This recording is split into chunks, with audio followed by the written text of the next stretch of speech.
Okay, this is Joe and Catherine driving back from the Rocky Raccoon 100 miler, and we are going to do a recap of the race.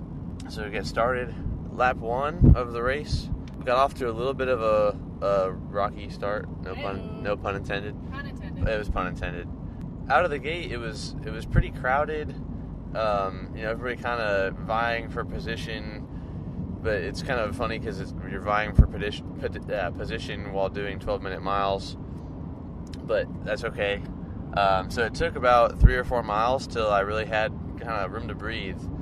At the same time, my GPS on my watch wasn't reading very accurately, so I got very concerned that my pace was slower than what I thought I really needed to be doing, like substantially slower, because the miles were reading short. So when I got to the first aid station, it turned out that, my watch said 3 and the aid station is actually 3.8. So, the watch telling me 15, 16-minute miles was not accurate, and kind of was able to just say, all right, from here out, I'm just going to have to look at time and not worry about it, not worry about my pace while I'm, out on the course. So from there, it took me till about mile 7, I'd say, till I felt like I kind of relaxed and settled into the race and stopped really worrying about anything too much. From there, the rest of lap 1 was pretty easy. Just tried to hold it steady. I was trying to target 12-minute miles and was able to, for the most part, stay right on that mark. Maybe a little bit fast, but I didn't really worry too much about that because it's just a little bit of extra time in the bank. And once I realized I was under pace, I just dialed it back, but I didn't try to, slow down to compensate for what I had shot under the pace I was targeting. So first lap, I was able to talk to a lot of people out there on the course, make some friends, share stories, so that was a lot of fun. After that, it really spread out a lot more, so that was not as much of a feature after lap 1.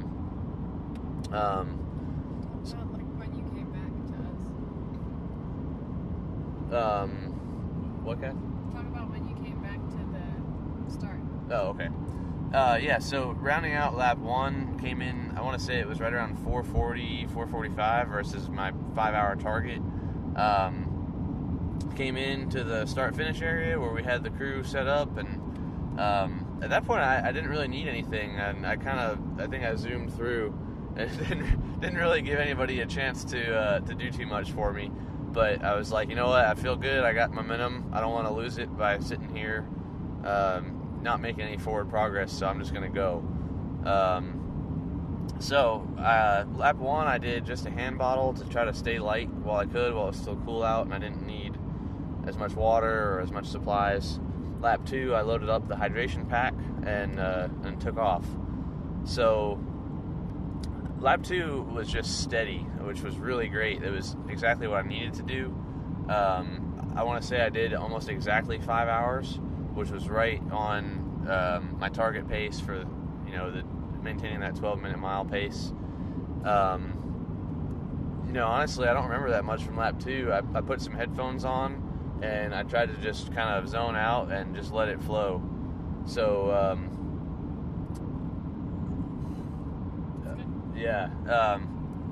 some highlights, I guess, for lap 2. Jeremy came out and met me at Damnation aid station. He had mountain biked out there, and that was good because it was a familiar face while you're 18 miles into the lap, so that was 43 miles into the race. You just come back on the long stretch from Far Side to Damnation, and felt good that somebody was checking in on me and making sure everything was good. And then from there, it was 7 miles back, and like I said, just kept cruising on that 12-minute target, and just feeling really good. Did have some issues with blisters, but at the time, didn't really think too much of it. Got back to the start-finish area, and this time I took a little bit more time.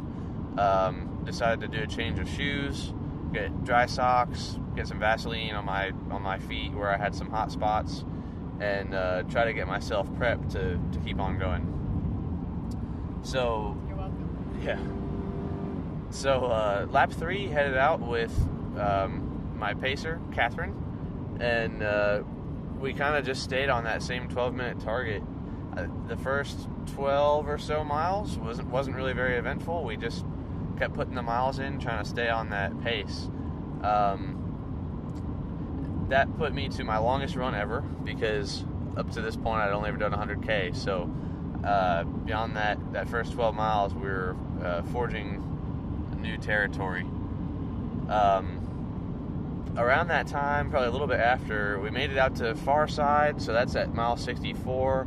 Still feeling pretty good, and the long stretch from Far Side back to Damnation was where I first started having some struggles. And it got dark. It got dark during that time, which made it just, a little more difficult. You're trying to watch for roots, mud, everything, and requires you to really focus. A mistake can be somewhat damaging at that point, because if you fall and cut yourself up pretty bad or bruise something, you're going to be dealing with that for the rest of the race.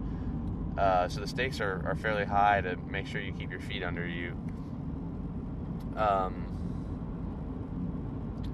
So coming back from Far Side to Damnation, probably about halfway back, I really started to feel the fatigue kind of set in, and we were able to keep it moving, but we started falling off that 12-minute pace. And I will say, from a pacing standpoint, it kind of stressed me out, because even though my goal was 24 hours and I knew I didn't need to be going that fast, I kind of still wanted to hang on to that as long as I could. And not too long after that, we had to just kind of admit, okay, we need a new target pace, because it doesn't really do any good to set a goal for the next aid station and then miss it by 10 minutes and then spend a lot of time and energy worrying about that. Better just to take stock of where we are, set reasonable targets, and try to just keep meeting them and be as consistent as possible. So we slowed down a good bit, mixed in a little more walking than what I've been doing before. Up to that point, I only walked if it was a fairly steep climb. Probably after that point, pretty much if it went up at all, I would definitely consider walking, and probably from that mile 70 or so on till almost the very end, if it went uphill at all, I just said, that's a built-in walk break, and I'm going to take advantage of it. You watched some videos?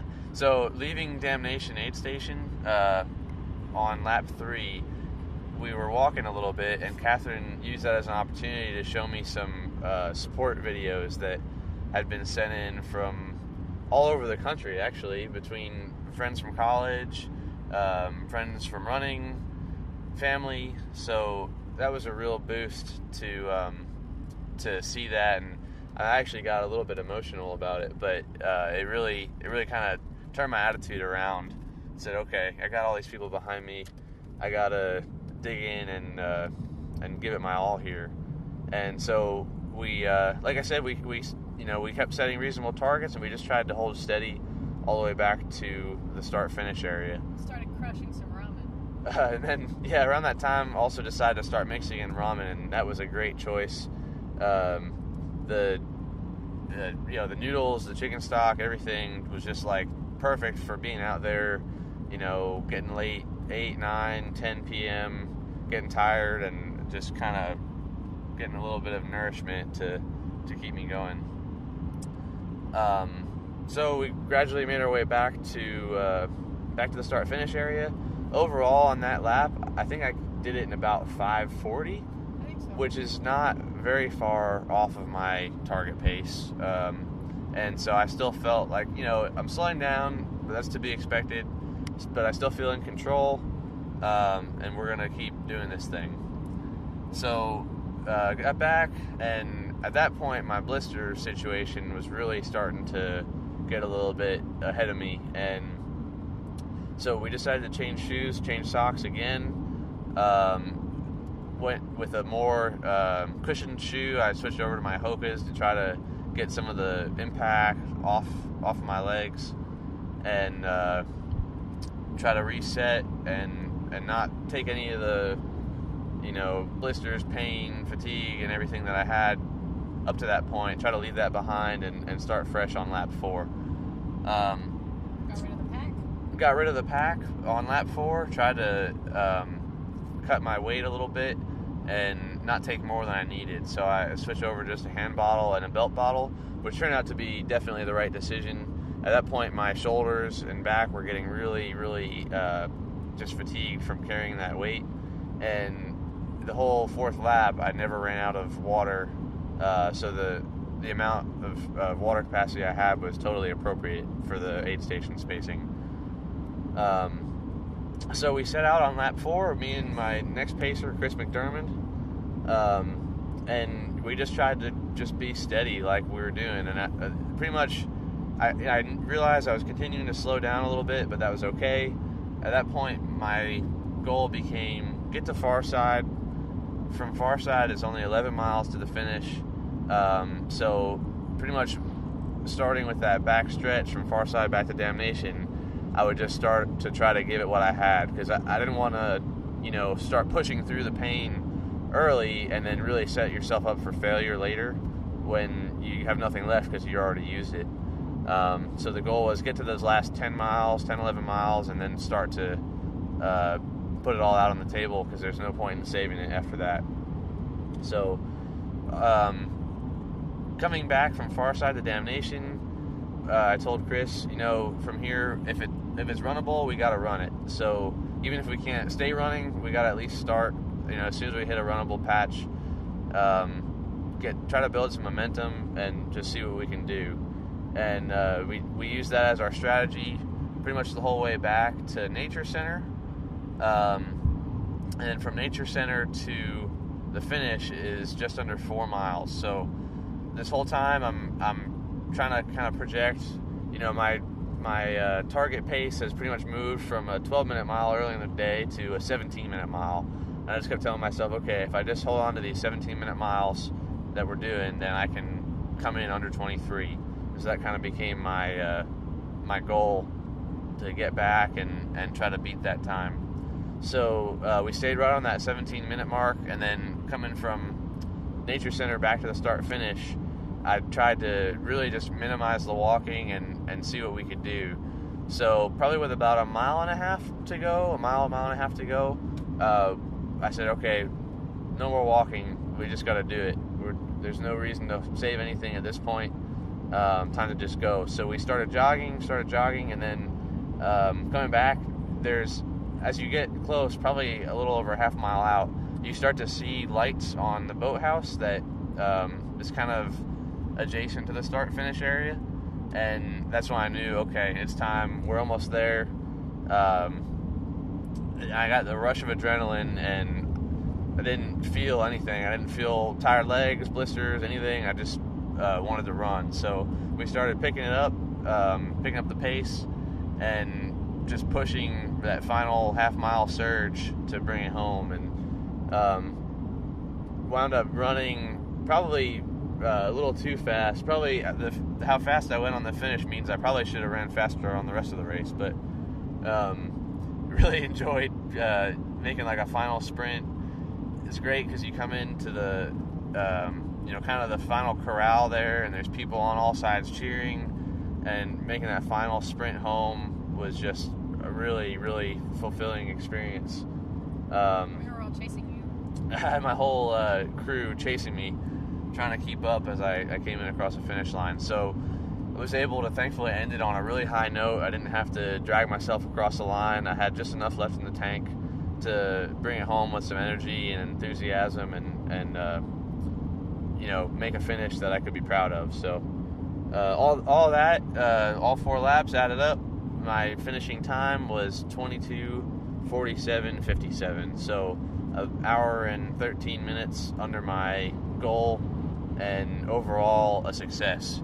Even though at times it felt like I was falling apart a little bit, I had to remind myself that really that was the plan, because I wanted to go out in 10 hours for my first 50, and then see what I could do on the second half. And going out in the 10 hours gave me a 4-hour buffer that I could slow down and still make that goal. So really, all the extra walking and slowing down and all that really was just the plan in action, and everything kind of worked out perfectly, besides the blisters and foot pain, but part of the game. closing thoughts. One thing that really enabled my success in this race was that I had an awesome support crew. We had a whole group come out from Beaumont, the Golden Triangle Strutters, come out to support me and the other runners who were here, Willie, Tony, Kim, Crystal, and it was just amazing to come into the start finish area, and I would try to get food or take my shoes off or something, and I would be told by about 6 different people, no, don't do that, we're doing that for you. And they pampered me, and they got me ready and refreshed to get back out there and kick some butt. So I don't know what I would have done if I didn't have that support system there for me. It was really what am I trying to say? I don't know. No. But in any case, Invaluable. yeah. Okay, well that's about 16 minutes of audio, so Hopefully that's enough. probably more than enough. And with that, we will go ahead and press stop. Stop.